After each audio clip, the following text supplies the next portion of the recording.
Okay, I turned the camera on right quick. What I'm doing is this trailer hitch right here. This thing right here is all mushroomed, all wallowed out. It's not level. So what I'm doing is I'm banging it back out. So my body hammer is gonna be this sludge right here that I had in my pile.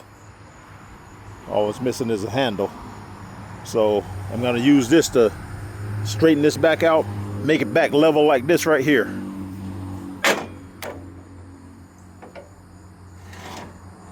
Get my safety glasses on.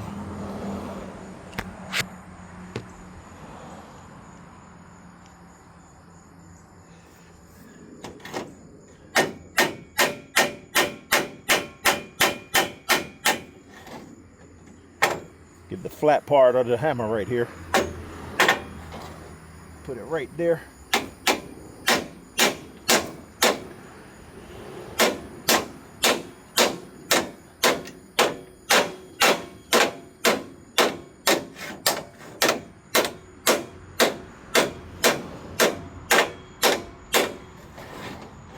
Go right on around it.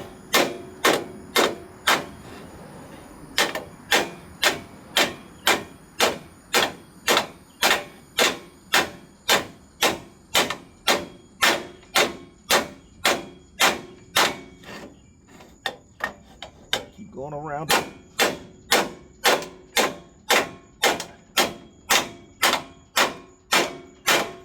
You might not be able to see it, but I can see my progress.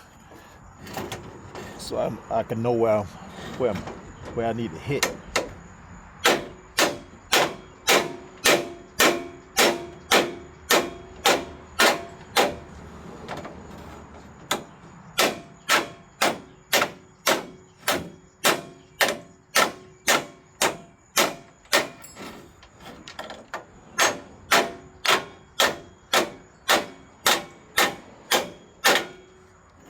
Okay.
All right, that's good to go.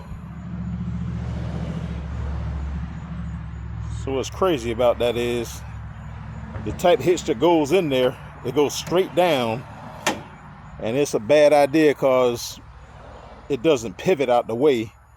So when you go down like a sloped driveway or something, it scrubs, and that's what it'll grab the ground, and then when it sits straight up like that, when the shoe hits the ground, the asphalt or concrete or whatever, it scrubs and then it bends it back once it goes like down low.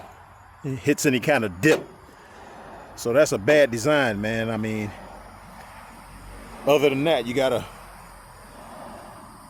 make some kind of adapter so you can like take the bottom section off.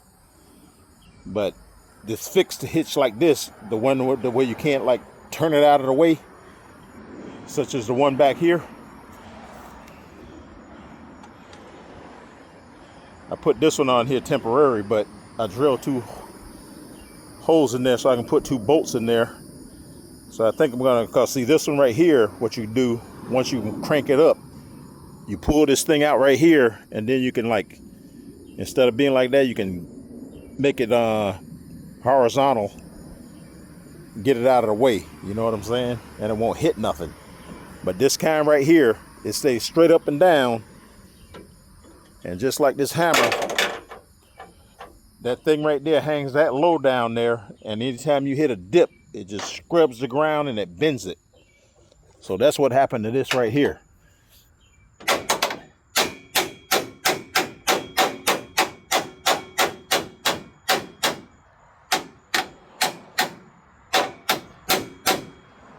So I'm gonna have to come up with something, even if I had to, if I use anything on here, it'll be where I put some kind of pins so I can just sit it in there and put 2, 3 cotter keys in there or something. So once you jack it up, you have to take it off. But that's a problem. I might just stick with this one right here. Find me 2 3/8 bolts to go in the side of that thing, because it takes one of these C clamps right there with the bolts, but I don't know what happened to the other one. And the bottom of this one over on this side is broke off, so I would have to weld another bracket on this thing. But as long as this one right here stays on there temporarily, and I put a bolt on this side, it'll jack it up even. So that's where I'm at right now. I straightened out this crunched up metal right here, and we'll go from there. Thanks for viewing. Like and subscribe, and I'll catch y'all on the next one. Y'all take it easy.